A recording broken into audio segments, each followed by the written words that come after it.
Hey everybody, welcome back to Therapist Theater. I'm your host, Josh Treese.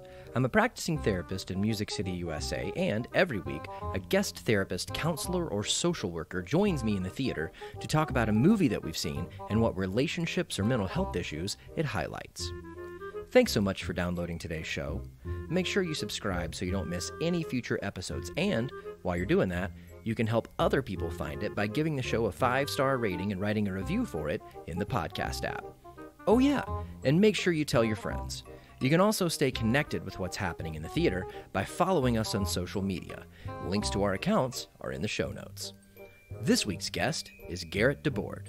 Garrette is a therapist in Nashville who specializes in working with LGBTQ+ individuals seeking to live more authentically with themselves and others. Let's get the show started, shall we? Dim the lights, raise the curtain, and start the previews. Welcome to the theater.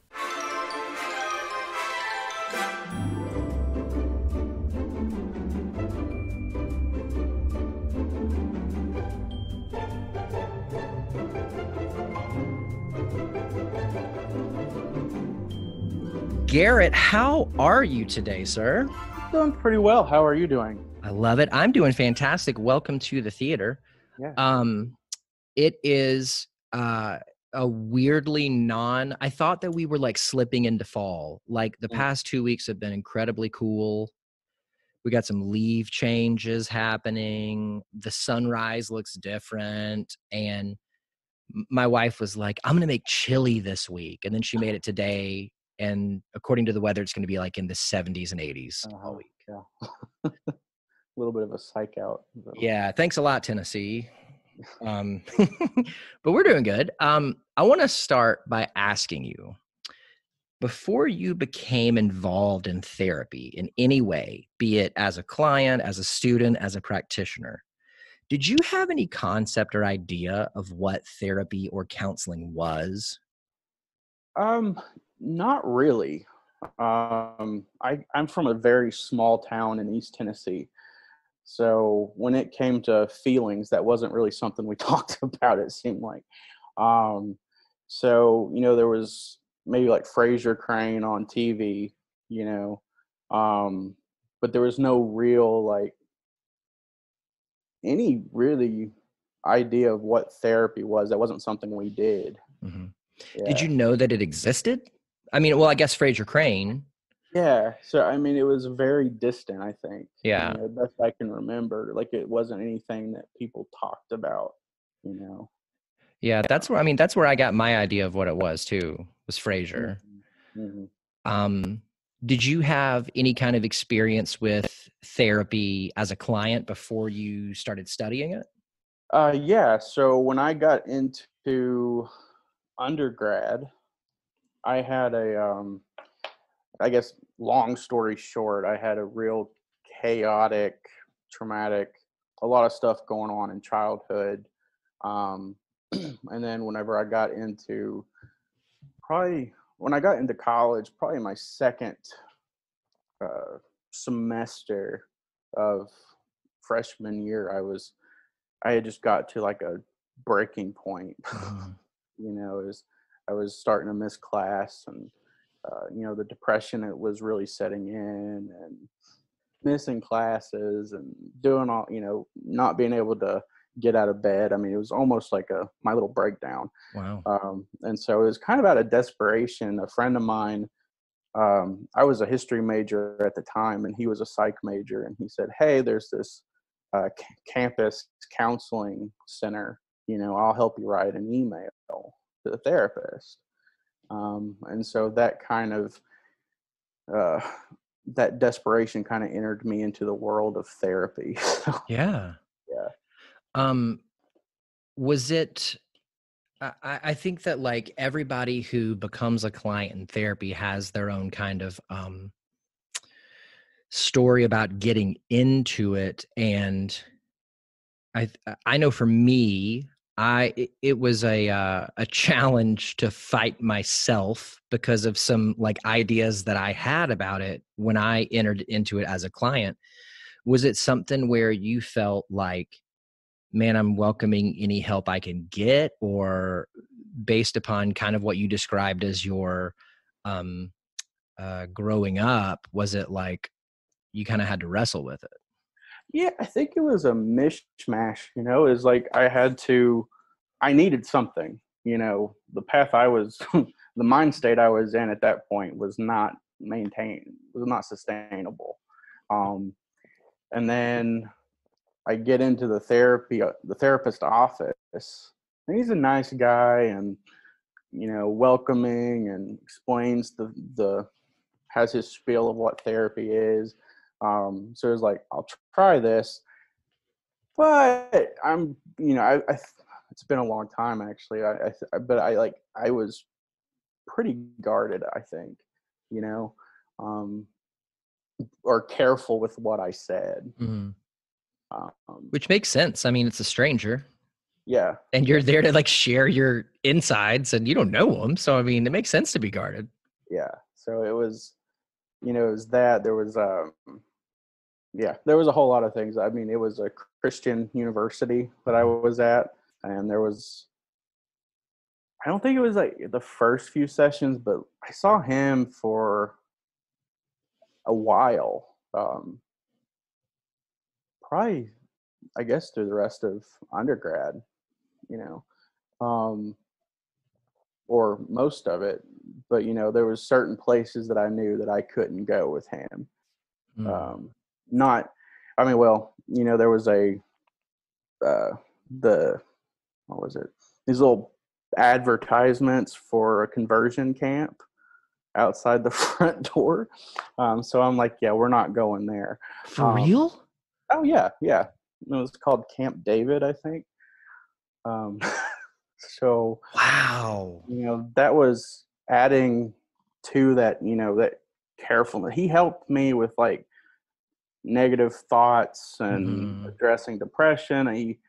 He was really encouraging and helped me understand the use of getting on antidepressant medication, so I was able to, through, work with him as well as go see the doctor to get on some medication, which helped, and get my serotonin levels up and Hmm. all that good stuff. Yeah. Yeah, Um, we did an episode on the miseducation of Cameron Post. Have you seen that? I have not, no. Um, Gert Comfrey came on and talked about that one. And I mean, the whole movie takes place at a conversion Mm, facility, I think in Colorado.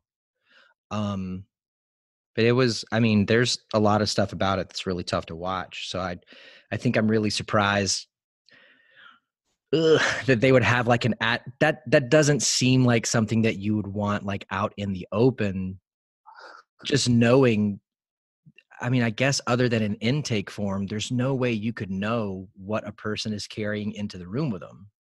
yeah, but I mean, think about it too from like a really conservative, and I don't mean this is going to come out as me putting down Christianity, and I don't mean it that way. Um, and at the same time, from a really conservative Christian standpoint, from what I grew up in, it was a way for them to help that person. Yeah. But I think about like something my wife says all the time, impact over intention. Hmm. You know, you can have the best intentions in helping somebody and still hurt them. Oh yeah, And totally. the hurt matters more than, well, I was doing it out of love, you know. Mhm. Well, you cut my arm off with a chainsaw. I know you love me, but it still hurts and now I'm bleeding out. So impact over intention. Right. So, Um, so based upon the little bit of an idea you had about therapy from growing up, mm-hmm. did your experience as a client in therapy change what you thought about it any? um, yeah. I mean, it did. I was able to see that despite all of that, it still felt, at least what I knew at that point, that was a safe space, Mhm. despite everything, Did compared to you where feel I it was was. safe though? Because it sounded like you were like consciously knowing that there were places you couldn't go. I mean, compared to where I was So growing it up. was a step forward. It may not have been a step all the way into safety, but it was a step forward. exactly. Okay. Yeah. So it was, I can peek my head out a little bit, Okay. because I mean, like that was like the first time ever Mm-hmm. really for me of having that relationship with another person, which is, uh, there was some friends in school growing up, Yeah. but this was like the first adult, I think. Um, so that, I mean, being able to do that and be able to speak about the depression and the trauma and everything and those things, I think that made me that made me want to switch from a history major to a psychology major. Huh. What do you think it was about that experience that you had as a client that Mhm. made you go, oh man, I'm going to change the direction I'm heading in? Yeah, I think because it sounds like a stereotype, I think. I wanted to help people. But no, I mean, it was just a curiosity. I've always been curious of why. Why is this going on? Why is this happening? What's going on with this person? I'm a people watcher at the mall kind of thing, kind of guy. So just and wanting to be able to use, I remember talking with a friend of mine. He's like, I don't want, the stuff that I went through growing up to be for nothing. I need to do something with it. And, Yeah. I think for a lot of therapists, it's a calling and Mhm. kind of get kind of hippy dippy there, but No, I don't think it's hippy dippy. I had a friend that said something to me one time about, you know, she thought that all therapists, were doing it because of they had worked out stuff themselves. Mhm. And so they wanted, the way that I kind of conceptualize that is like when I was a client in therapy, I was given a gift. Like I Mm, was given the gift of change. Like somebody helped me walk through some toughness and then yeah. I changed through it. And so I want to be a person who can help give that gift to others. Hmm. Yeah. And I think it was Rollo May that first talked about that wounded healer, you know? Yeah. And Henry Nouwen, I mean, he's got Mhm. a book called that. Yeah. Um, yeah. That's, Uh, did you ever like get kind of an all in experience in therapy? Like, did you get to, in therapy, not be afraid and go anywhere you wanted to go? well, I wonder, I think I've definitely, because I've been in therapy, I mean, continuously. I think partly professionally, it's recommended, and I think for great reasons, but just also continuing to do my own work. Um, that idea of not censoring oneself in therapy is very, very difficult to do. Hmm. Um, and so I think whenever I've gotten more know-how in finding a therapist, it's like I know who to look for.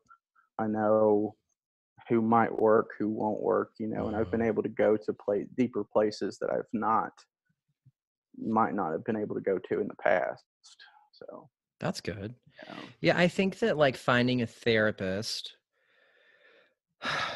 a lot of people think that you know, spin the wheel, find one, and you stick with them forever, and you just kind of take what you get. Mhm. But I think, one of the things I've tried to help people understand throughout the time on the show is like shopping for a therapist is shopping. Like, think about it as dating. I mean, I Mhm. would say buying a car, but it's more like dating. Like, Yeah. just in the same way that you have certain people that you connect with well enough to where you go, we're going to be best friends now and spend all our time together.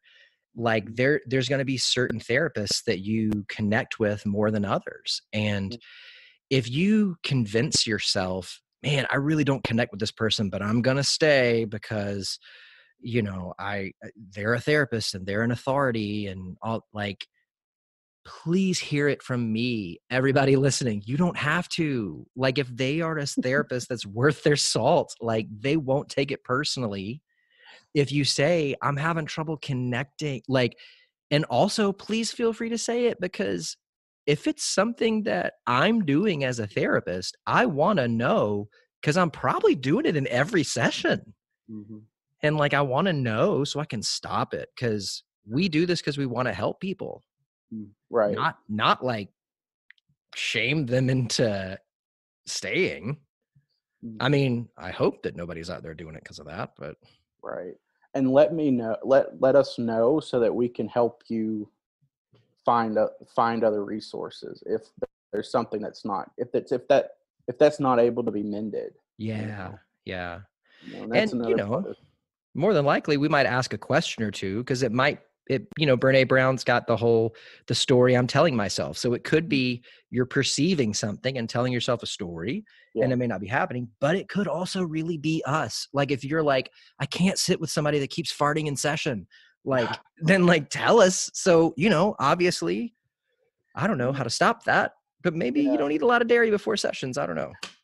There's also that idea, I guess, of kind of resistance whenever a client's wanting to all of a sudden in therapy, bring up those questions and use that as fodder to try and deepen, why is it, what is going on, that's, what's been touched on that's wanting you to leave, you Yeah. Usually that's a sign that we're getting close to something. Yeah. And usually that person consciously, maybe unconsciously, knows that when things get too real, they tend to cut and run. So sometimes they've never been called out on that, and sometimes they have. But I mean, I've definitely, had clients where when we start to really hone in on something, they've ghosted. And so, I mean, it's not something I'm not familiar with. I've had some show back up, Mm-hmm. And I've had the chance to ask, like, hey, it seems like, last time, right, we were getting to start talking about this, you kind of cut out what was going on. So it sounds like you've had some experience in finding a therapist that was a better fit, and that helped you feel a little more easy about going some places that maybe when you were undergrad, Garrett, you didn't feel safe going. Mm-hmm. That's cool. Yeah. And I think he helped me with what I was ready to work on at the time.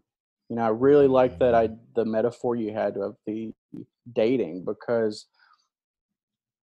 I mean, who we are at different stages, it changes, and when we are in a relationship with different people, a different person, or at different times. Yeah. I wasn't ready to deal with some things when I was in undergrad, and then as I progressed, I move on to I love that. and I think people. I think that's helpful in destigmatizing therapy too. Mm-hmm. This is not a just pick somebody, right? Yeah. This is actively look for somebody to help you or set with you, Mm-hmm. in your stuff. Well, and I also, Nate Larkin was a guest on the show a while back, and Nate was talking about his work with men who experience addiction. And he said when he starts with them, he tells them, be as honest with me as you're able to be, knowing that as we keep going, you'll be able to be more honest. So he just kind of like accepts, hey, we're getting to know each other.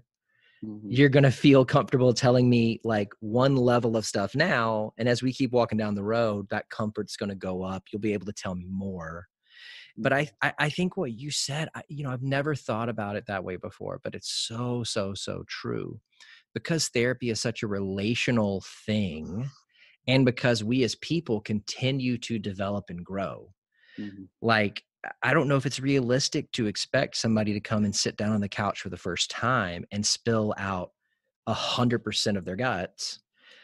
I mean, A, because we're strangers, but B, because I know for me, the first time my butt hit the therapy couch was when I was 33, I think.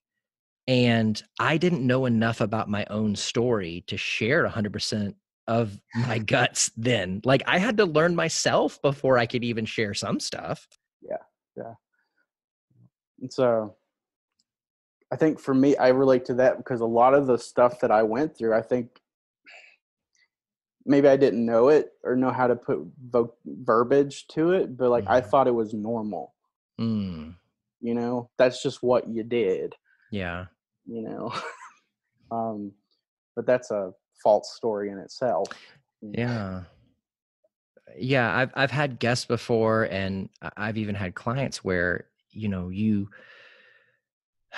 feel pain for so long and you just think, well, everybody feels this pain. And then part of what we do as a therapist, one side of the coin is we normalize stuff. So we help people go like, hey, everybody feels shame. Everybody feels pain. Everybody feels hurt.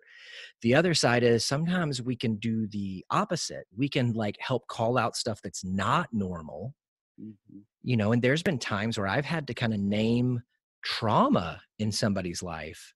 Right. When they were just thinking, oh no, that's just how parents relate to their kid. Oh no, that's just how people relate in relationships. And I've had to say, no, that's not. That's trauma. That's something being visited upon you that should not have been. Yeah. Yeah. You know, when I work with clients, I find myself talking, and this comes from not just where I'm at now, but 5 years in the inpatient world, you know, where we talk about treating addiction and or trauma is changing that perception. It's not set in stone, right? It's working on it's not static. Yeah. It's a dynamic idea, and identifying that, you know, this wasn't helpful, you know, this was maladaptive or this hurt, you Yeah. know, it doesn't have to be that way. Yeah. I've had some clients that are really resistant to the word addiction. And so what I'll do is I'll just say like, listen, I don't care about words. Like, let's look at it this way. Like this thing that you're fighting with, do you feel like it's something that helps you deal with the world? And they're like, yeah. I'm like, okay. Do you think that maybe it's not helping you as much as it once did? And they're like, Right. yeah. And I said, okay, so if we just look at it as this is a tool that you've used to deal with the world, but is now no longer effective, do you want to help? Do you want help in finding better tools? And they're like, yeah. And I'm like, well, cool, because I just defined addiction and recovery for you. So like, let's go ahead and start walking that road. I don't care if you use the word or not. Right. That's not what it's about. And I find too, I mean, if we use their vocabulary, if we use their jargon, it helps us to get into their reality a little bit better too. Yeah. It also helps them construct like Yeah, their own story, which inevitably means they're going to have more ownership over it. exactly. Yeah. Well, I want to ask you, and we've kind of covered a little bit of it, but I want to like put it out there formally. So like, why therapy? Why do you do what you do? Yeah. I think for me is I know I've lived that pain of not having to, and this might have to cut that one because I kind of feel a little grandiose right there. No, But you don't have to listen. That's some self-shaming stuff starting. Get that out of this. Get that out. There's no room for self-shame in this dojo. Get it out of here. Yeah, I know how it feels to not have a safe place. Yeah. To air out your laundry, you know, and to look at it. And the more I grow as not just as a therapist, but as a person and as a gay man and a gay man in the South, I'm realizing, I mean, the importance of authenticity and being able to have an organic relationship with a person who will sit with you and, sit with you through it, and you might spew out some stuff that sounds pretty insane to you, but that's okay. Yeah. That's okay in therapy. That's okay in the session. One thing that one quote I think that I'm real big on is Harry Stack Sullivan, who was an analyst and psychiatrist in the 20s. And he said, the mark of a good clinician is when you're the same in the living room as you are in the consulting room. And so being able, like, how many masks we wear, right? To be able to walk into a space and know that I can sit there and breathe and be as crazy and whatever that I need to be for that 50 minutes or however long, and that be okay. Yeah. I mean, I think that I want to be there. I want to provide that space for people. Yeah. And I mean, that really sounds like it's tied to your first experiences as a client. Mm-hmm. Like you got in those first experiences, you got a little taste, a little taste of safety. Right. I hate that you didn't get it all, but I mean, doggone it, they put up a terrible poster, in the center. Yeah. But I mean, to be able to provide a space for your clients, and I'll tell you, Garrett, I mean, this just comes up with almost everybody I talk to. You are what you needed. Yes. You're providing what you needed. Yeah. And that's like healing to us as a clinician who does it and healing to the client. Right. That makes me think about a conversation I had with my LPC supervisor at one point, and she brought up this idea of your ideal client is you 5 to 7 years ago. Yeah. I was just like, that sounds pretty spot on at times, You know what's weird though is that, like, I think that's the first time I've heard that. I totally agree with it, but I think that I've like unconsciously thought it. And I think that one thing that I have wrestled with as a clinician is expecting my clients to be like I was as a client, which is an expectation that's not recognizing their fullness of personhood. Like, that's not me meeting them as a unique person. That's me expecting something of them. And that's something that I've had to like catch in myself. Like, you're speaking of it as a net, like positive, like as a virtue, which I love. And that's something I've had to wrestle with as like a character defect, because I was thinking they would be like I was as a client. Like, why aren't you? And it's because they're not me. Right. Duh. So that's like a person of the therapist like thing that I've had to like wrestle with and like wrestle down and just go, man, this is a very unique, complex, amazing person who has had the courage and vulnerability to bring their whole self into my office and be willing to wrestle through something difficult. Like, that's something to be praised and something to be honored. And I want to do that for them. Mm-hmm. I mean, the courage to be able to go into a complete stranger's space and begin that journey. I mean, it's a sacred thing, I think. Yeah. Really. Yeah. Well, let me ask you this. Let's talk about a movie. Okay. What movie did you bring for us to talk about today? So I brought Mad to Be Normal. Yes. I love movies with my whole heart. I mean, I'm doing a podcast that's using them. I used to, many years ago, I would see like upwards of 65 movies a year in the theater. Like, I mean, I'm crazy. There's not much movie stuff. There's more now than it used to be that gets by me. I'd never heard of this movie before. That's kind of what I was hoping for. Yeah, it's on Amazon Prime. Like, if listeners, if like you haven't seen it yet or you want to see it now, hit pause, go watch it on Amazon Prime, come back and listen to the rest when you're done. But David Tennant is in it, who is, I mean, can do no wrong in my book.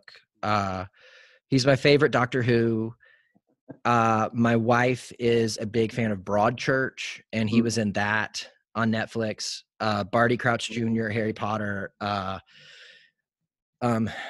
Shoot, what was his name on Jessica Jones? Bleh, the purple man. I Kill, never no. watched that one.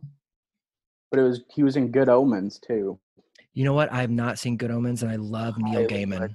I gotta watch it. Yeah. Him and Michael Sheen. Kilgrave, Jedediah Kilgrave. That's who he was in Jessica Jones. And I love Michael Sheen. Mm-hmm. Both of those guys have voices that, like, if I had to pick out a narrator for my life, I'd be okay with either one of them doing that. Also, David Tennant on the reboot of DuckTales is Uncle Scrooge. Yes.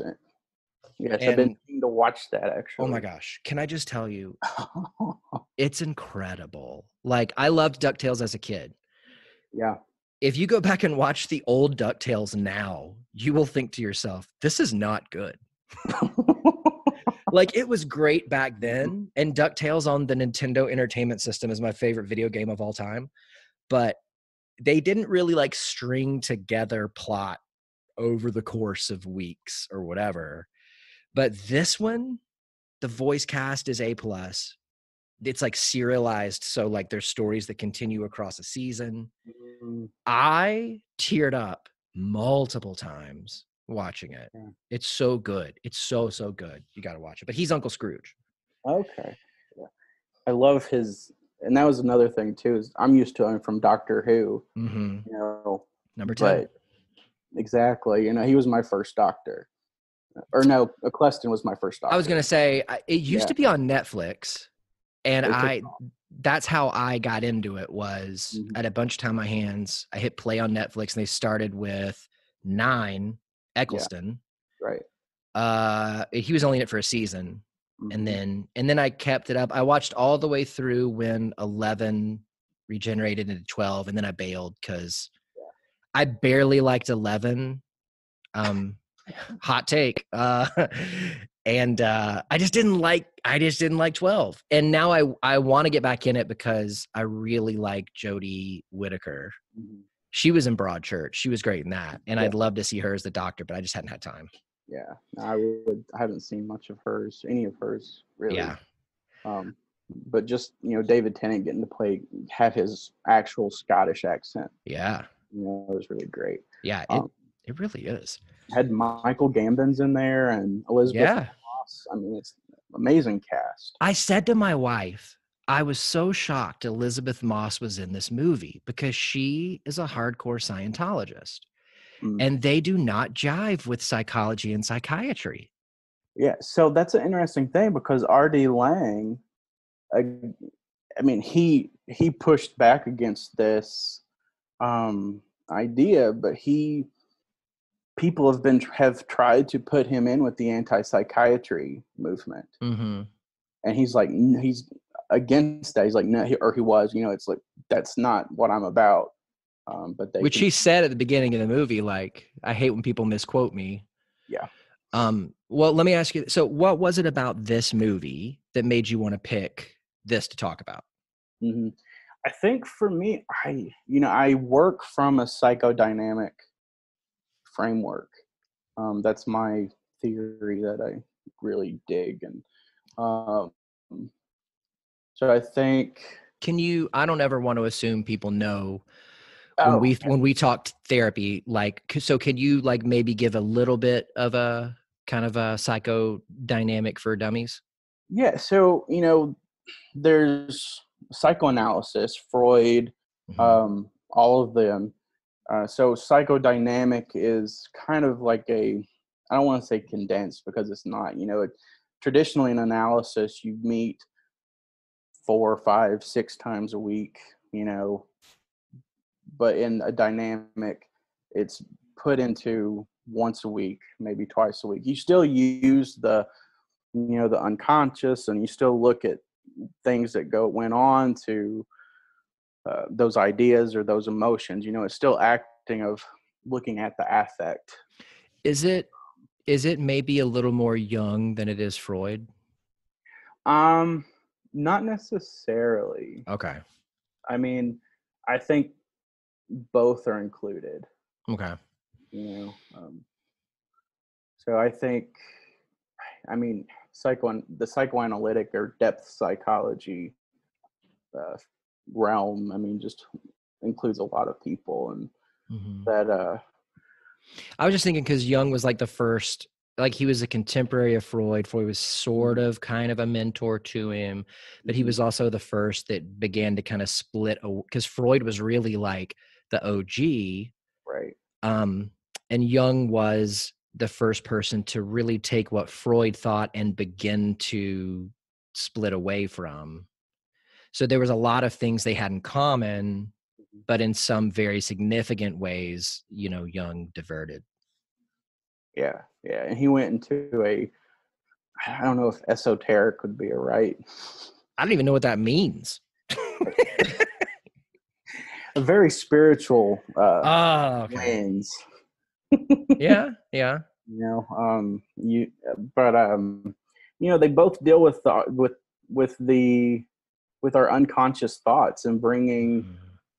those things into light. Um, so, I think that's something because I've had on a person who practices psychoanalysis, Chris Nelson, who was here hmm in town as well. yeah, And honestly, before I met Chris, I didn't know that psychoanalysis was something that still happened because hmm my first day of grad school, teacher walks into the class at the very beginning and says, guys, here's what you need to know about Freud. He's on page 19. He was around in the 20s. Nobody really listens to or thinks anything that he thought now. So we're just going to move on. yeah, And I think that and Chris covered the movie A Dangerous, oh no, method. Method. Yeah, yeah. I was going to say Dangerous Mind, but I think I'm thinking Beautiful Mind and I'm like smushing them together. Mm-hmm. Dangerous Method. And in talking with him, I realized how little I understood about what psychoanalysis was. And just in our conversation right now, I feel like if a person battles a perception of others judging them, hmm so which I would say is like a pretty typical component of shame. hmm I feel like psychoanalysis would be so freeing because it's less the therapist developing an attachment relationship with, as far as I know, please correct me, it's less of a concentration on developing an attachment relationship with the client, but also it's exploring more and more and more and more and more what's in the client already. hmm Whereas I know that in like traditional modern talk therapy, even if it's not a concentration on psychoeducation, there is still a little bit of it, because one of the reasons I think most modern therapists believe a client's having trouble is because they haven't engaged with some aspect of truth. And so they've got like a faulty core message that is a part of their operating system code, and it's yeah, causing their life to be a little haywire. And so let's identify that aspect of the code, extract it from the program, and write some new code. hmm But psychoanalysis seems like something to where it's more the client exploring what's already inside of them and identifying things. It feels like it trusts the client more than modern talk therapy. yeah. So I think one way that I've described it in the past is because I've had therapists of both, you know, cognitive behavioral and more dynamic Mhm. oriented. For me, the cognitive behavioral approaches helped chip at and cut down the tree, but the dynamic, I needed something more to get to the root Hmm. of what was going on, you know. So and looking at those, I guess, kind of whenever you're talking about the stuff that's in the things that are inside the person and how it what was going through my mind was that idea of intuition, and those internal reserves that we do have. Mhm. Carl Rogers spoke about people being like plants, and if we have a plant that's in healthy soil and is getting water and sun, it'll grow. We have a propensity to grow, but Yeah. but if we are put in to not so good soil and we don't have adequate sunlight or water or the nutrients we need, we're not going to grow in a healthy way. Yeah. Um, Yeah. And Rogers was like he was really big on insight. mhm. And so I remember watching a video in grad school where basically same client, and it was either 3 or 4 different therapists, Yeah. and you saw them work with the same client, and Rogers was one of them. And I remember thinking then, like, oh, I don't know if he actually said a statement during his time. He was asking, it was all questions. Hmm. And that was him, kind of beckoning the client forward another step Yeah. and then inviting them one more step, but just kind of trusting, hey, you've got it in you. Come on, let me give you a little bit of something, but I don't want to give you the answer, Right. kind of thing. Right. They, for a person to come to their own understanding, Yeah. right? Um, to feel safe enough and at ease enough to look inside themselves. And that's it. That's an idea of free association. Yeah. Being able to speak and not censor, you know, or progressively censor yourself less. Yeah. Yeah. Okay. Yeah. I Huh. That's something that is What? very difficult to do. Yeah. Okay. So for you as a practitioner of that, are there certain tells or markers where you can begin to see that the client is becoming more and more comfortable? Like, is it just the time shortens in between when you say a word and they give you the associated kind of thing? Is it like, how do you know? I don't know. I love it. I think, for me, like big interventions for that word is trying to actively set with that client. Mhm. I don't know if like I might associate whatever, but they they may say something, and whenever I do speak, I feel like a lot of times it's like, you're saying this, and I remember you, and kind of help them link back, you Yeah. know. I was listening to a podcast, and it really made sense to me with CBT. They talk about automatic thoughts, and in some ways, that's just another word for the unconscious. Hmm. I think it's a safer word. That's kind of one of my soapboxes: the elimination of Freud from uh, modern talk therapy. So, Mhm. um, That's kind of like when people talk about a Freudian slip, uh-huh. it's like the the unconscious thought, uh, jumping out when it's not, I don't know, socially appropriate in the client's mind. Mm, Like they're thinking, I heard, or I read something this weekend about, they described it this way. Oh, you said the quiet thing out loud. mm. So they were able to give language to something they've not been able to speak before. Either that or they haven't wanted to speak before Yeah. Yeah. because they don't feel safe, because they don't feel like it's culturally appropriate, because whatever reason. Right. But I mean, no matter what type of therapy you practice, as far as people go, it's always scary to tell the truth about something inside of you. Hmm. And that's the thing, I mean, about therapy in general, and I think with the dynamic therapies, is that permission to speak what may be or may have been unspeakable. Yeah. And when we look in the movie, one scene that has always popped out to me about that movie was whenever he's in America, and when he goes, and I think he's in America, and he's going to visit that institution, and he goes in Hmm. that padded cell with the female. Yeah. So it's like on the outside of that's that medical world that's wanting to medicate and uh, almost domesticate her to fit their parameters of reality. They had a very locked in idea of Hmm. what they were supposed to do to treat her. Right. And I think at best they were saying she was uncooperative. Hmm. And so, there was this one doctor in the movie that kept talking about the benefits of electroshock therapy, even though he couldn't say why it worked. He would just say, but it works, but it works, but it works.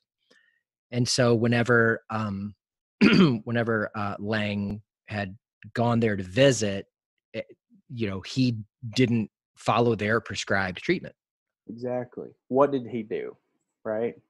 He went into her world. Yeah. He got down on her level. He took off his pants and he sat down and he smoked a cigarette next Yes, to her in a padded cell. exactly. Now, I mean, that's really a radical thing. We could we couldn't do that now, and I don't probably shouldn't. But at the same time, I mean, shouldn't we? Shouldn't we preach, and we hear in grad schools preaching about meeting the client where they're at, and at the same time, how often do we find ourselves wanting to lock them in our box of how they should be? Mm-hmm. Right. I mean, Yeah. and Well, maybe let's jump back a little bit. hmm. So the movie is about I keep wanting to say Katie Lang, but that is not that is that's not who the movie's about. Right. Very lovely voice. But it's about R.D. Lang, who was in the 60s and 70s, I want to say, based on the Yeah, fashion. 50s through 70s.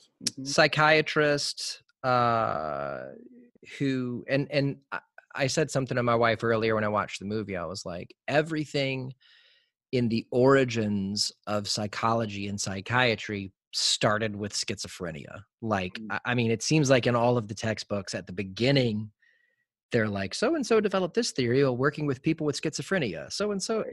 schizophrenia. So he's over in, is he in, where is he at? In England? Yeah, he's a Scottish. He's from Scotland.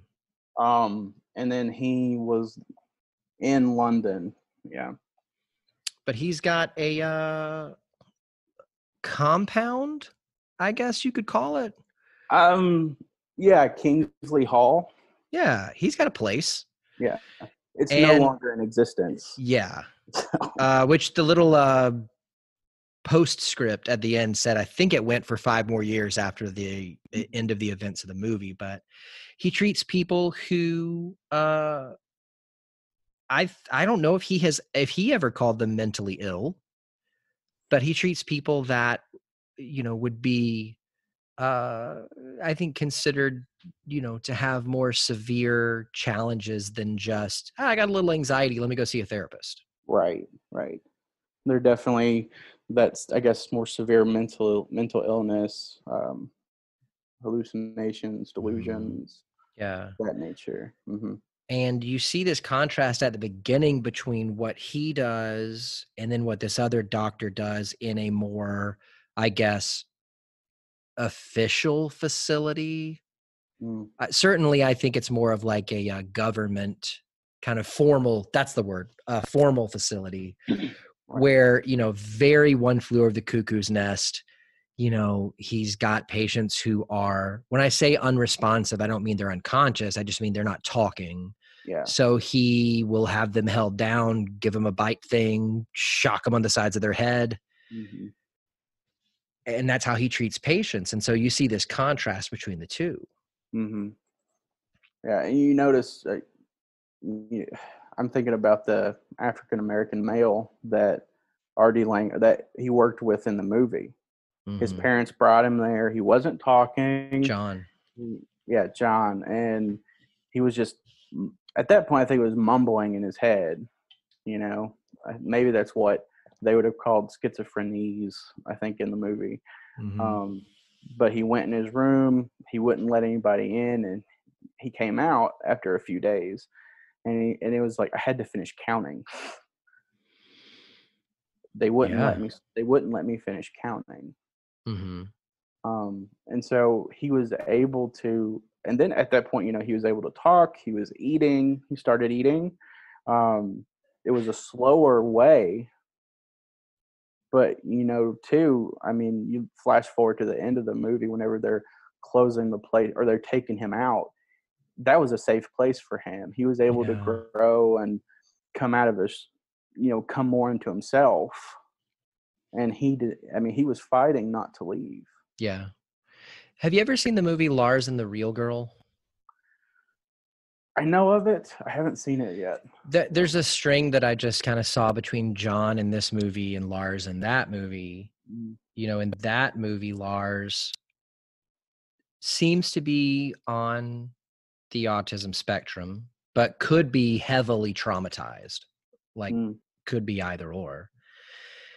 Because he experienced trauma as a child that went unprocessed. And so basically, the impetus of the movie is he orders this life-size sex doll and then begins to treat her as a real girlfriend, like wheels her around in a wheelchair, talks to her, beckons the other townsfolk to treat her, as if she's alive. And at one point, his brother and sister-in-law take him to the doctor, who is also a psychologist. And she just says, yeah, we just got to let this thing play out. Like when the doll is a transitional object for him. mhm. He's having trouble transitioning into the next stage of life. So whenever he doesn't need it anymore, it'll be gone. Yeah. And John in this movie saying, I just needed to finish counting. Right. I think to a neurotypical person, they may hear that and go, well, no, that doesn't make any sense. Just act right. Just be right, Yeah. Whereas, you know, Artie Lang kind of, I think, saw John, treated him with compassion, didn't judge him, let him complete the task that he had assigned himself. Yeah. And regardless of whether or not that was the clinically most significant or effective thing to do, it certainly got him to a place where he could talk, Mhm. you know? And he didn't use electroshock therapy. He didn't use tranquilizers, which was another kind of thing they talked a lot about in the movie, tranquilizers. Mhm. Um, but it just felt like he trusted John in Right. his own treatment. Right. And he respected him Yeah. in that. I feel like I have to like I'm not I mean I definitely feel, when that medication has its place and is needed, right? And we need to respect that person, give them the dignity of making their decisions.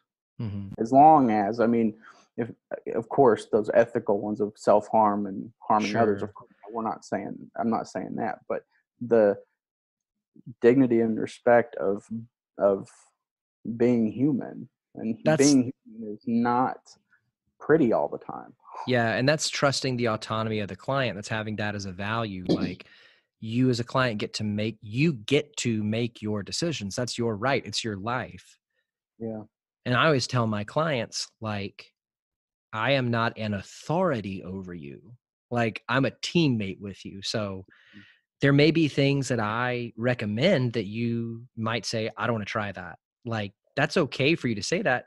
I'm going to ask you some questions to try to like learn more about why you don't want to. Mhm. Because a lot of times we as people don't want to do things that would cause change or will be challenging. That's normal. But Exactly. there's a big difference between like, yeah, I don't know, that just seems like it's a shelf or two, a little too high for me to reach, and like Mhm. I don't feel safe, or that triggers trauma, or whatever it is. Yeah, exactly. And in ACA, the Adult Children of Addicts and Alcoholics, they have that idea of a fellow traveler. Mm-hmm. It's I might be further down the road than you are, and might have more experience. But to your point, I'm not an authority. Yeah. You know, I'm traveling along with you. Yeah, that's something that's in every 12-step group, Hmm. sponsor. It's not somebody who's going to come and say, I'm better than you, or but it's Yeah, somebody who's just farther down the road. right. And I think there's some truth to that as a therapist. I'm not a sponsor, you know, Hmm. um, but I do sit with people in their pain and work with them on trying to find other ways of getting those needs met. Mm. Yeah. And there are some things where I'll take a hard stance with a client. Like, I believe with my whole heart, client's the expert on themselves. Mhm. So there's not much that a client's going to say that's true about them that I disagree with and I'm right. Mhm. But in as much as the client's the expert on themselves, I'm the expert on therapy in the Right. room. So Right. like there are some things where I might push back a little more than others. Mhm. But I think that a therapist who's got it in their head that they've always got to be right is not going to have a lot of success in treating clients. Right. Exactly. Because if you're pushing because you want to be right, all of a sudden it's not about the client anymore. It's about you and your need to be right. Mhm. So that goes back to what I said about, like, I don't care if a client uses the word addiction. I got a million other words I can use that mean the same thing. Yeah. As long as I help them get sober and accomplish their goals, they can call it, whatever they want to call it. Mhm. Doesn't Yeah. matter to me. I am fully open to being wrong. Yeah. you know, and if we try something and it doesn't work, okay, we go back to the drawing board and we look again. Hmm. You And I've know. definitely said that before about, like, hey, I'm nothing if not a practical therapist. So, like, try this for me. If it Mhm. works, if you find it helpful, pick it up, carry it forward. If it doesn't, leave it where it's at. We'll find something else. Right. Exactly. I'm not attached to there's never just one way to do things. Mhm. So I want to ask you about this because I kept finding myself thinking this in the movie. Elizabeth Moss's, that's tough to say, character, Angie. Uh-huh. Who was she? Was she just a student that showed up at the beginning with the hots for David Tennant and stuck around? No, I think that's how it showed off at the you know it was just kind of random. But she was a student, Yeah. and so they got married pretty quickly, it Did seemed they like. get married? Because at one Yeah. point, like, it sounded like he was still married. He was getting divorced. They were Uh-huh. separated. Okay. I think they did get married. I mean, and that's a thing too. I kind of like about him. His faults. He wasn't perfect. Hmm. He um, was he had 10 children, and I think there was an interview with one of his sons, and he said it was kind of ironic that he was known as his family therapist, and yet he neglected his own. Yeah. So I mean, he had his demons, Hmm. of course. He drank too much and smoked too much and did a lot of things. That you're like that was almost a Dave Matthews song. Um, I think I think that something that I thought in watching it was his treatment of his patients was definitely unorthodox. Right. Um, it was mostly effective. It didn't show any instances in the movie of his type of treatment being ineffective. Mm-hmm. But I think what I also thought was, and it could be just, this was, oh no, 70 years ago, 60, 70 years ago. Yeah. Mm-hmm. I mean, talk about not having boundaries. Right. Like, there was so many times where Angie, whatever official relationship she had with him, would Mm-hmm. keep saying, like, I don't want to live at this place. Yeah. I don't feel safe. You're always choosing your work over me. I barely know you. They get in this knockdown drag out one time, and you think that she's about to leave, but he says as she turns around, "You're all I've got." If Mm-hmm. you leave, I don't have anything. Mm-hmm. And I think to what you were saying about that interview with his son, you know, here's a guy who intentionally or unintentionally just puts his work and his clients before everything. Right. And you know, that's one of the things I like about this movie is, I mean, just how much fodder for discussion it gives. You know, and you think, listening to you just now, I was thinking back to earlier in the conversation where you're talking about how um, we're trying to get our needs met, basically, you know, and uh, look at that scene with his mother. Wait, which scene was that? So there was a I'm thinking scene. about the LSD flashback that Dumbledore had. That's the only one that's the only one I'm recalling.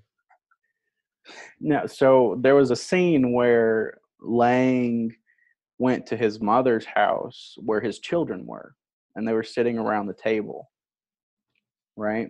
Mm-hmm.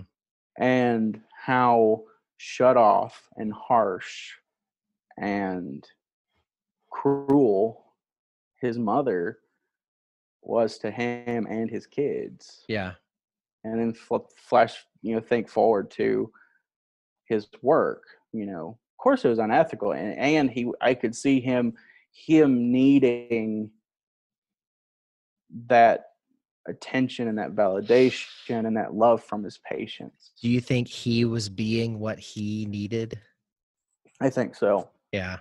You know, and I think his relationship with Angie, with Elizabeth Moss's character, that was not a completely, of course, I don't know if any relationship is 100%, you know, all perfect, you know, but it was more than what he had, Mm-hmm. you know.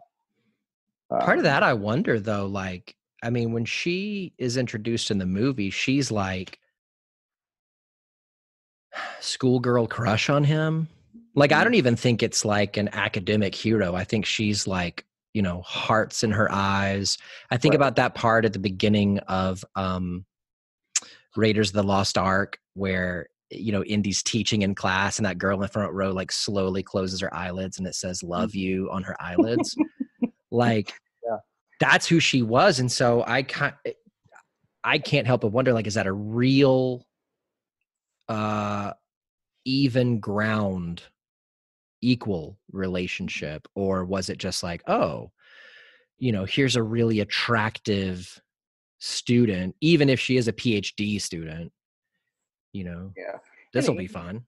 Lang, back in the day, I mean, he was a quote unquote celebrity, you know. I think he's known as like one of the founders, quote unquote, of the counterculture.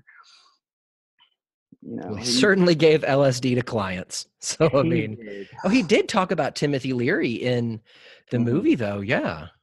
Yeah. You know, and that's an interesting, because I'm thinking about Ram Dass, who did a lot of experiments with Timothy Leary. Of course, Timothy Leary went to the LSD route, and Ram Dass went to the spiritual Hinduism route. And there's a documentary on Netflix with Ram Dass, and he's having this talk with Leary, and he says, you know, acid might be able to get you a foot in the door, but it's not going to keep you there. In referencing to like spiritual, profound, you know, spiritual experience on that path to enlightenment. You know, because it's not organic, it's not authentic. You know what's funny is I follow and read a lot and engage with Tim Ferriss, who's like an entrepreneur, business, productivity kind of guru guy. And through him, I've started to like read and engage with a couple of other people, Blake Mycoskie, the guy that founded Tom's Shoes, Nat Eliason, who's like a marketing production guy. And all three of them are a part of investing in now the use of psychedelics in treating mental health disorders. And I thought that was something that was fairly new. And then like seeing this movie, it's like, oh no, they were doing that, 60 years ago. Yeah. I mean, they were doing that, hundreds of years ago. Huh. You have like the ayahuasca, I think, Yeah. and I'm not advocating. Yeah. It's not. I feel like I need to put that statement out there. It's not. Yeah. But it shows up in history. They would say about shamans were what we would call maybe schizophrenic or psychotic. A lot of these shamans might have had touches of that, and they were able to get to they were able to see through the veils, so to speak. Yeah. I mean, I think that, I listened to an episode of Tim Ferriss's podcast where he was interviewing Blake Mycoskie, and both of them had gone down to places in South America and done the ayahuasca ritual over the course of like 3 days at a time or something, and talked about how powerful it was, how much clarity they gained, but also how it can really, really mess you up if you're not guided by, the right person which I would imagine is similar to a shaman, somebody who has, gosh, I don't know, training in it or at least experience. I don't know, but yeah. And I think for me is, I've practicing Buddhism, and when I'm able to, and I'm not perfect at it and don't dare do it near as much as I would like or feel like I need to, but those times of meditation, whenever you're able to sit and find some amount of stillness, has so much help for emotional and mental clarity. yeah. I had Andrew Chapman at Wild Heart Meditation Center on. He was the first guest this year. And I think this year I've been really pursuing and looking into how do I continue to cultivate inner stillness. I think a couple of weeks ago, finished reading Ryan Holiday's Stillness is the Key. Ryan is kind of like a stoicism, guru. And right now I'm reading Cal Newport's Deep Work, which is like the professional version of inner stillness, I guess is the closest way to describe it. But it seems like in the movie, when he does give LSD to Dumbledore, it was a way for him to, I'm going to keep saying it because I think it's so dang funny. Especially because he's my least favorite Dumbledore. He runs in during Goblet of Fire and did you put your name in the goblet, Harry? That wasn't in the book, guys. Come on. But he as Gambon as the client continued to describe this smell that he thought he kept smelling, and it was a part of his unprocessed trauma. Right. By giving him the LSD, he was able to, I hesitate to say relive the trauma because typically that word is used to describe a triggering event. And it didn't seem like that was triggering. It seemed like it was reprocessing. It like allowed him to see back into it and get some kind of resolution or thing that he didn't have before that. Would you say it, the statement that comes to my mind is it helped him lower his defenses? Yes. Like it, I think just in what you've talked about psychodynamics and psychoanalysis, it allowed him to stop fighting it, to stop putting up walls and just have an experience. And then through the experience, which I would say is like, as opposed to like active listening, it's active acceptance. It's like active acceptance of the thing that's inside of you. Right. It allowed him to do that. And by doing that, he was able to integrate it into himself and move forward. Like not move forward as like, now I'm 100% cured and I can just, but at least take that next step. Right. And, in that acceptance, that 100% cured is not going to happen, but it's that radical acceptance of this is what happened. Yeah. And I'm processing through it. Right. Have you ever read any Richard Rohr? A little bit, a little So bit. he's got a book called Breathing Underwater that I read many years ago.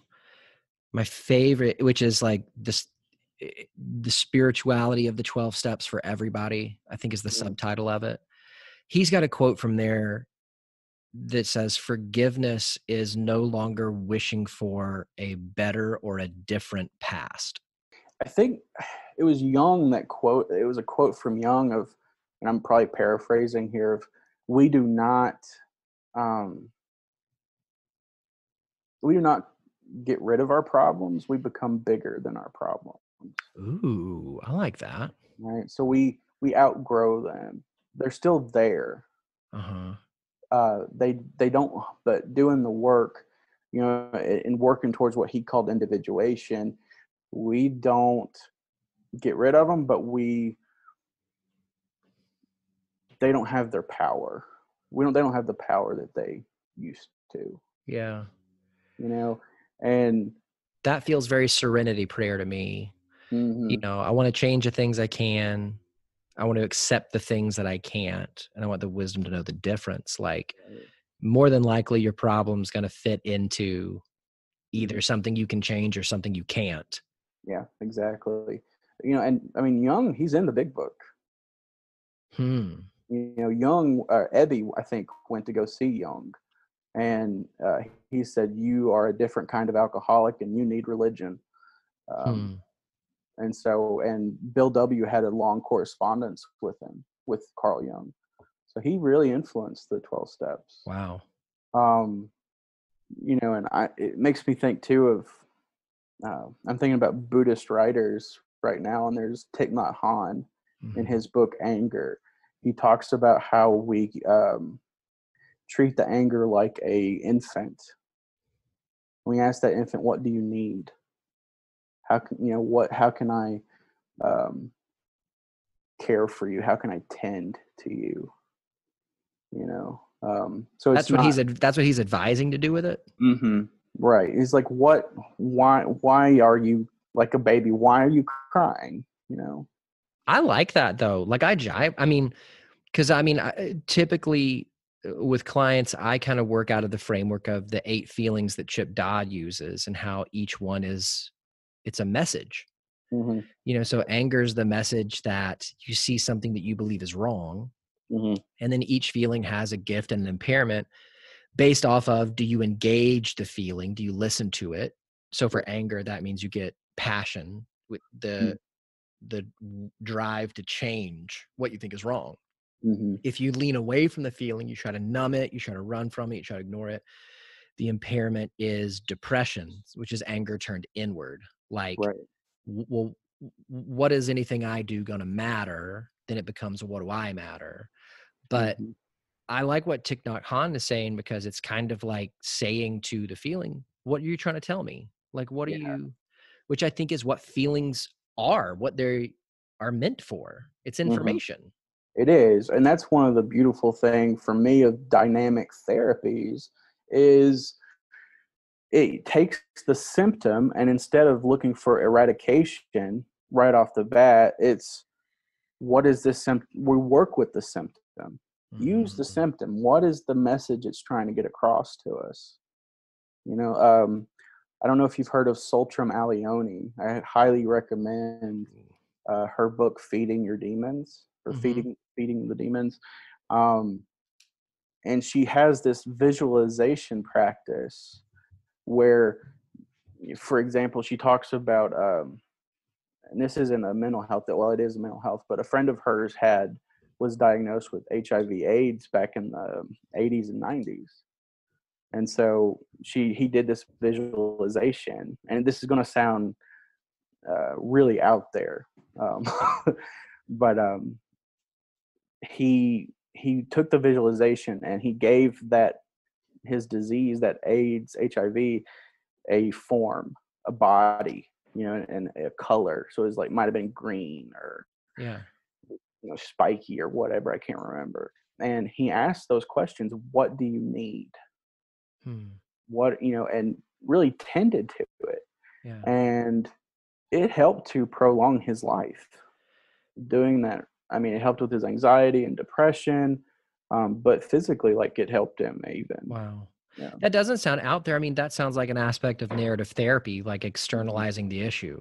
Yeah, and that's a big thing with, for me with Tibetan Buddhism, that Mhm. visualization, you know, and it's taken these big scary things like anxiety and depression and using them to benefit you, right? Yeah. And that's that same thing, taking the symptom and using it to grow and become bigger than that problem. Well, I think that the whole reason why narrative therapy says to externalize the issue is because it recognizes if you're telling yourself that this symptom or effect that you're experiencing is you, it is your identity, Right. Right. then you are in effect going to war with yourself.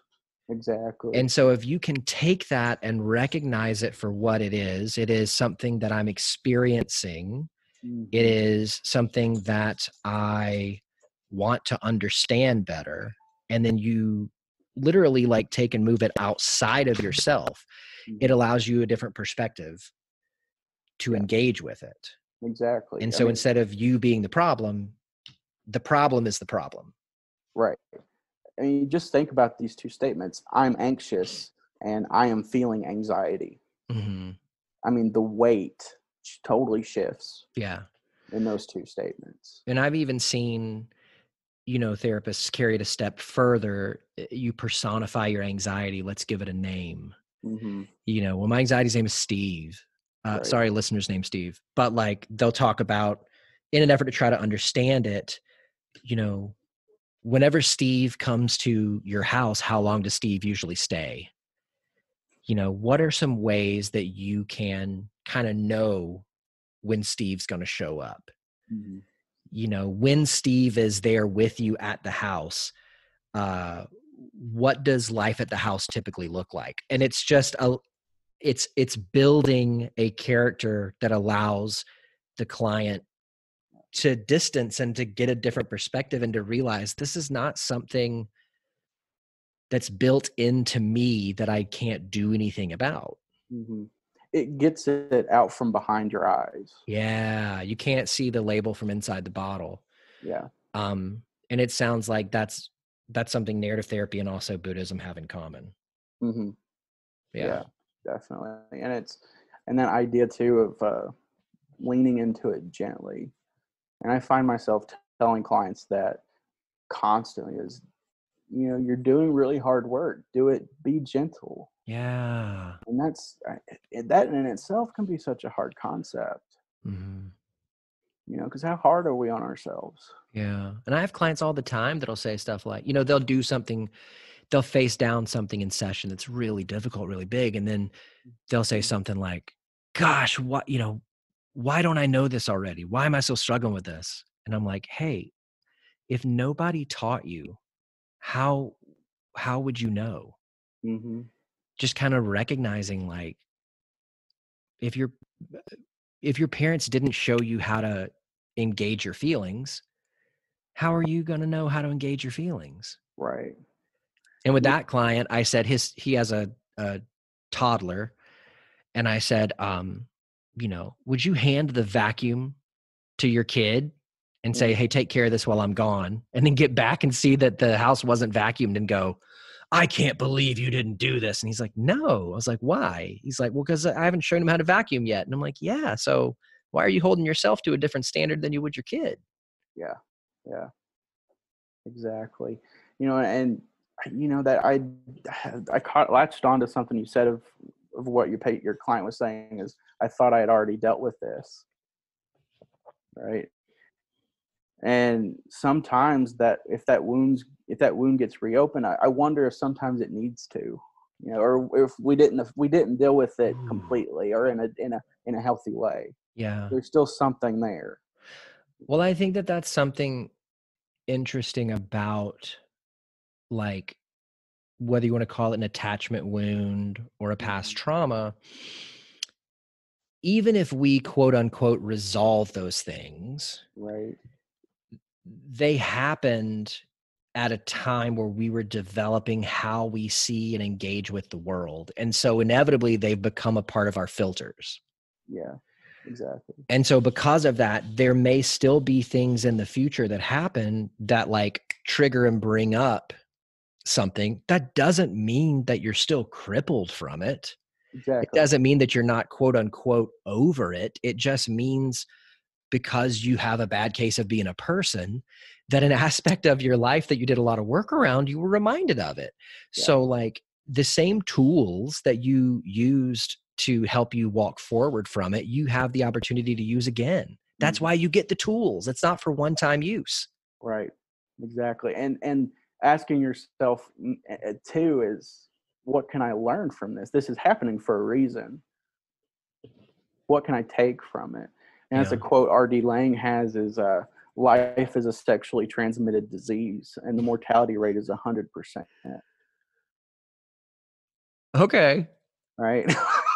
I see what he's saying. I got hung up on the STD part. I guess it is. Yeah. I mean, it's right. something, you're talking about having a bad case of being human. Yeah.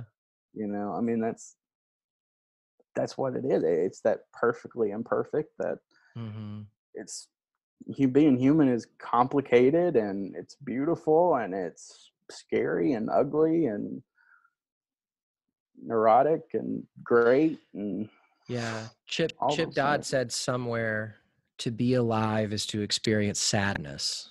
And I my best friend, many years ago said that to me. I think when I was first in therapy as a client, and I just didn't understand that. And I wanted to rage against it. But the longer that I did my own therapy, the longer I've practiced as a clinician, the more I understand, because sadness is so intricately tied to joy. You can't be sad over something unless you loved it. It's impossible. Sadness is a spotlight, and when it shines on something, it's just pointing out to you, this thing that you loved is lost or it's changing. And so to fully embrace life is to fully embrace both joy and sadness. Right. Because the joy is, it's the experience of the love, and the sadness is the grieving of the loss of whatever the thing is. Yeah. And experiencing those emotions, it's neither good nor bad. Right. It just is. Yeah. Right. What happens is we attach to these constructs and these emotions and thoughts, which have their own agenda. We get attached to them and we end up getting rope burned.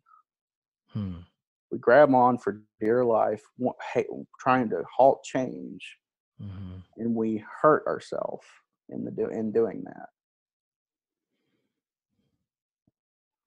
Yeah. I just think, it's so, change is just a tough thing for everybody. Because I think, like, man, if I could be like the most perfect version of myself, I would be able to completely live in the here and now and just experience every moment as it comes. But I think even when you're, most in touch with yourself, you get into a moment that you just love, and then you try to hold on to that moment as much as you can while your experience continues to move forward. Yeah. And I don't think that that's necessarily a bad thing, but I think, like many things that we've talked about today, it is a thing. And it's a human thing. Like, it's very, very natural as a human to go, I can't get enough of this experience I'm having, and I want it. I want more of it. In my head, really quickly, I just was trying to think of examples, and all I could think about were types of food that I've had, which probably says something about me. I was thinking, there's this restaurant that we go to on our way down to vacation with my wife's parents, and they have this fried fish. That's the first thing that came to my mind. Was like the last time I was able to eat it, I was like, I don't ever want to stop eating this fish. I want to eat it for the rest of my life, all the time, every hour of the day. But to really engage with an experience or a person in the moment, and then to not want to let go of it. I don't think we have to judge ourselves for that, No, that it's no, wrong. I just not think at we all. have to like kind of recognize it as Right. this is just a part of being human. And at some point I got to let go. And I think the wrestling with letting go is something that every person on earth experiences. Yeah. And so the way I've always heard it, you have these highly realized Buddhist masters that would pray for the carpet, so to speak, to be continually uh, ripped out from under them. So and it speaks to that idea of things are changing, right? And when I get attached to it, one of the three poisons is attachment, and I just wish I could do that. And then what happens whenever it's gone? What happens if you ate that fish and you ended up getting mercury poison, Oh my gosh. right? Yeah. I got food poisoning from a Wendy's here in Nashville a couple of years ago. Mm-hmm. That was Yeah. sad. I haven't All eaten of at a sudden, Wendy's Wendy's since. is not so good. I haven't eaten at Wendy's since. I threw up 10 times that night. The next 2 days later, because I slept the second day, the whole day. 2 days later, my ribs hurt because my body had just been like, contract, contract, contract. Yeah. No more baconators. Oh, man. The only burger that you can make a candle from the stuff that drips out of it while you eat it. Is there anything else from the movie that you want to touch on? Mm. Um, I think for me is just that reiteration of however flawed his attempt may have been, that idea of just trying to be authentic and present with the person that you're sitting in the room with, Mm-hmm. you and know, and recognizing their full value. exactly. Because they may have never had somebody to do that before. Yeah. If that makes sense. It makes perfect sense. And I hope that every one of us as practitioners, I hope that for us that we can do that. Maybe it doesn't look the same way that R.D. Lang practiced, but I hope we can do it in our way. Yeah. Well, let me ask you this. Tell me something that your clients have taught you. Um, I mean, I think that maybe that's part of why I chose the movie. I mean, that the importance of being there with my client, and that it's not about me, but it is about me. It's about that relationship, um, and just being authentic with them. I remember when I was at Cumberland, I had just started at Cumberland, still pretty green as a therapist. And I had this group where I walked into like 10 or 11 men who all knew each other. And I was, new to them, and I was going through this really hard time. And they called me out on it. I was like, dude, what's going on with you? And it, without thinking about it, I was like, I'm going through a really hard time right now. I apologize, and there were some other things and exchanges, but that authenticity, that group got so much better. Wow. you know, um, they clients, I think, and I've heard other therapists say, I mean, it's amazing the things that they teach us. Mm-hmm. But I think to show up and be present with them and to be a human, not to have this therapist poker face, Yeah. so to speak, but just to be it's a human interacting with another human. Mm-hmm. And maybe they've not. So it sounds like your clients have kind of helped you be more present and in a real way kind of helped you feel more comfortable being yourself. Mm-hmm. Yeah, I I think like that. so. Tell me something that you do to take care of yourself. I think for me is my spirituality. I'm a very spiritual person. Whether that looks like me sitting down on the cushion, um, or me talking to a spiritual friend. One of the things that drew me to Buddhism was the idea of refuge. Hmm. and we take refuge in the Buddha, the Dharma, and the Sangha. And the Sangha, from things I've heard, is the most important one, because without the Sangha, without the community, we wouldn't have the teachings. Yeah. And to be able to have this, which is something I didn't have growing up, this community, these people, these resources, be able to call up a friend of mine in the Sangha and talk either about something that's going on, or to have this amazing rib exploding laugh about whatever, is such a gift. I mean, it's been amazing. It's such a gift for me. Yeah, I think that in as far as the ones that I've had the opportunity to learn some about, the spiritual systems that I've engaged with, they all have an element of community. They all recognize the power of practicing healthy intimacy with others. Exactly. And I mean, I think that that's just a very necessary part of the human experience.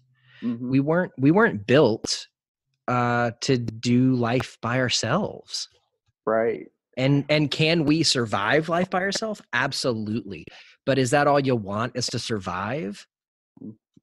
I heard, it stuck with me, is, if you think evolutionarily speaking, we don't have fur, we don't have claws, we don't have big teeth, so what's the natural way that our ancestors defended themselves?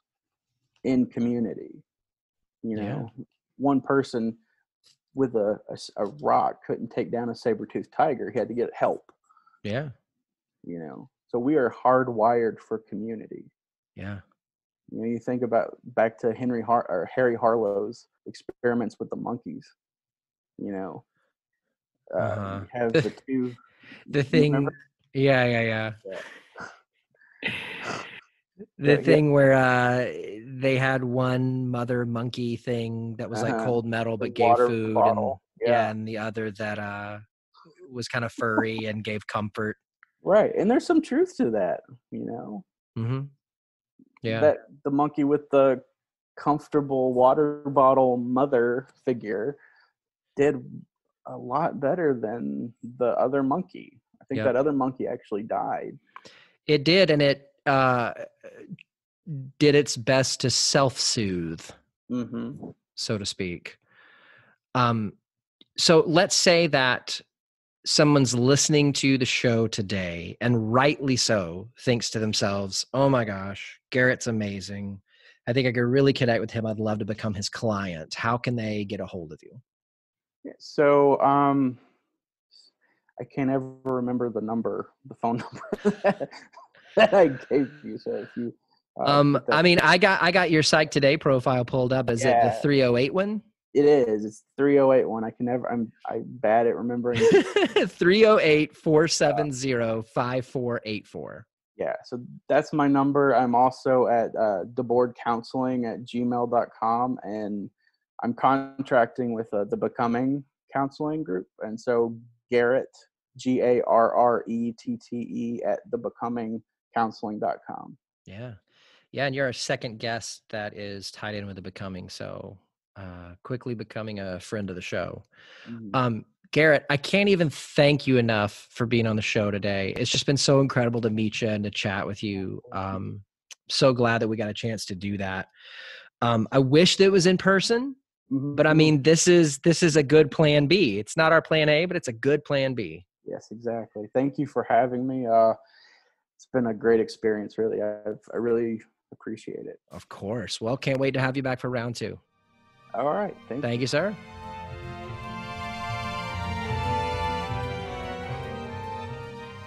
Thanks so much for joining me this week in the theater. I'll make sure I save a seat for you and a friend next week. Let's raise the lights, lower the curtain, and say that for this week, the theater is closed.